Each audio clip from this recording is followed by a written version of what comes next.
Just recently, a 19th century painting by the iconic artist Raja Ravi Varma became the most expensive Indian artwork ever sold. The painting Yashoda and Krishna was sold for 1.6 billion rupees or $17.9 million at a Saffron Art auction in New Delhi. It beat the previous record set by M.F. Husain's untitled Gram Yatra, which faced $13.8 million last year. Raja Ravi Varma's painting is from the 1890s when Varma was at the height of his career. It shows a tender moment between the Hindu deity Krishna as a child and his foster mother, Yashoda. Raja Ravi Varma is also the painter behind the pictures of Lakshmi, the goddess Saraswati, Radha in the moonlight, Shakuntala removing a thorn, and Damayanti and the Small. You've seen these pictures on calendars, shampoo bottles, and in many Indian homes. He was a painter who was appreciated by critics and art collectors. And yet, he also produced images that were popular with everyday people. In this video, we will answer three questions. How did he blend European and Indian art? How did hair oil and shampoo put his paintings in every Indian home? And what is so controversial about his paintings of women? I've read a beautiful book on Indian art history for this video, and in addition to other scholarly papers, and the references are in the description below. Raja Ravi Varma was born on April 29, 1848. His mother had dreamt of a white elephant when she was pregnant. This is very similar to the mother of the great Buddha. Both Ravi Varma and the Buddha had many similarities. They were princes and both left their wives and homes to pursue their callings. How was Ravi as a child? He spent hours on his father's lap. His father told him stories from the Hindu epics, and Ravi's imagination was on fire.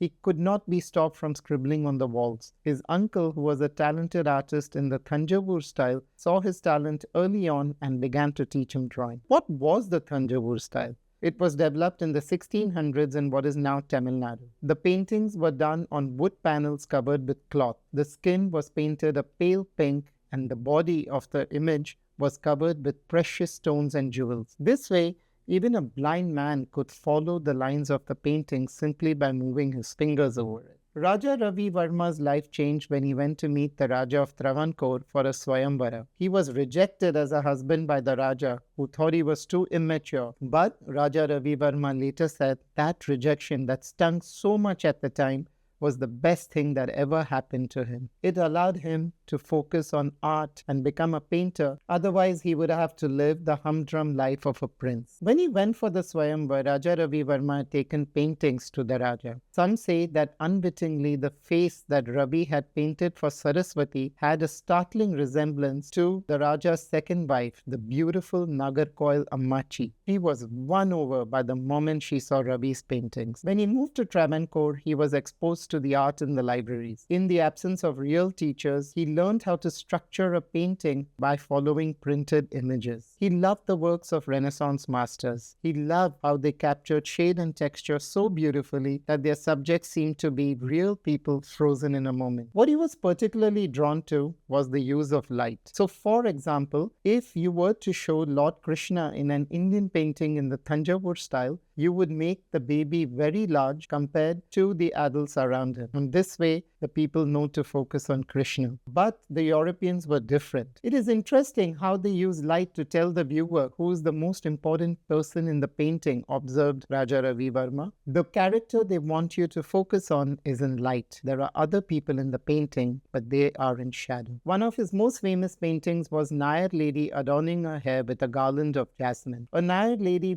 playing the veena charmed everyone. Raja Ravi Varma had created in that nameless woman the epitome of South Indian beauty. People were unable to walk past it without lingering. He won the Madras Fine Arts Society's gold medal for the third time with a painting titled Shakuntala Patralekhan. Monier Williams, a noted scholar of Sanskrit in England, used the painting for the cover of his translation, and Raja Ravi Varma became familiar in England too. Now here's where Raja Ravi Varma becomes a great artist. He has all these stories in his head of Hindu epics from his childhood. And he has the European realism grounded in day-to-day life. And he used to combine the two. How did he do this? He would look for a real-life moment like a mother dragging her child away. It would become the starting point of a painting showing Raja Harishchandra's son being taken away from him. From the Mahabharata, he painted the moment when Nala leaves behind the sleeping diamond. Now it is important knowing that he had an unhappy marriage, and in any epic that Raja Ravi Varma chose to depict, he painted the moment when the lovers were going through strife. So Raja Ravi Varma was a big deal. The painters loved him, the critics loved him, the royal family loved him.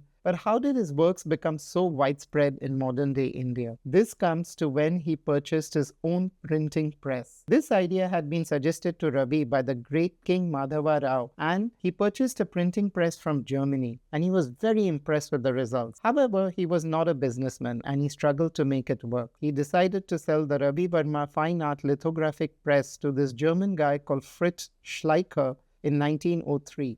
Schleicher, who was a great businessman, made the venture profitable. He marketed Ravi's paintings. He used them for advertisements. The print of Mohini sold everything from hair oil to health tonics. This way, normal day-to-day people came to know of Ravi Varma's mythological painting, and this is why you still see them when you go to your grandmother's home. There is one thing he did that was really special.